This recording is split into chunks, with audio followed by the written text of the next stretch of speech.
Back to back ang milestone sa career ni Sparkle star Glyza De Castro na waging Best Actress sa isang award-giving body. At equally proud din siya dahil ang kanyang kapatid, abot kamay rin ang pagiging Best Supporting Actor. Makichika kay Lars Santiago.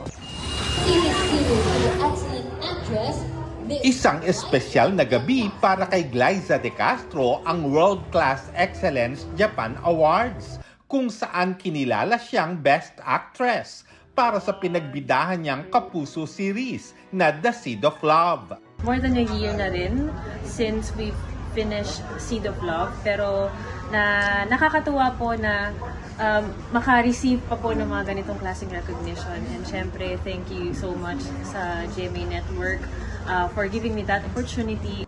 Isa pang milestone dahil nag-uwi rin ng tropeyo ang kanyang kapatid na si Al Chris Galura na Best Supporting Actor para sa pagganap niya bilang si Nurse Evan sa Abot Kamay na Pangarap. Proud na proud ako na na-recognize si Al Chris at talagang ang haba, umabot hanggang ilang taon ang pangarap nila.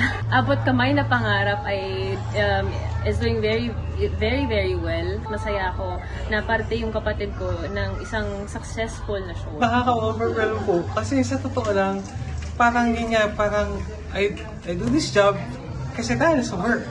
And of course, dahil gusto kong umarte. Kaya ito yung ma-recognize ka, sobrang nakaka-overwhelm sa totoo lang. Isa pang nagpapataba ng puso ni Glyza ang magandang ratings ng Running Man Philippines Season 2. Lalo't hindi raw biro ang hirap ng kanilang taping. This weekend, pupunta ang runners sa isang sikat na training centers ng Korean artists para sa isang kakaibang K-workshop. Halos sunod-sunod na rin ang taping ni Glyza para sa Encantadia Chronicles Sangre. Nakakarami-rami na rin naman po si Perena ngayon ng eksena sa mundo ng tao. Kasi basta meron siyang mission kung bakit siya nasa sa mundo ng tao. At maganda yung character development ni Perena ngayon.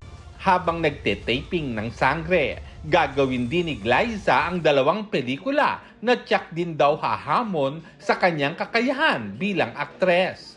Isa rito ay sa ilalim ng GMA Public Affairs. Pero pagkatapos ng showbiz commitments, pagbuo ng pamilya kasama ng asawa niyang si David Rainey ang kanilang pagtutuunan ng pansin.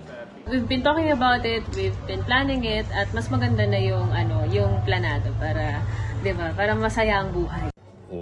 Lars Santiago, updated sa showbiz happening.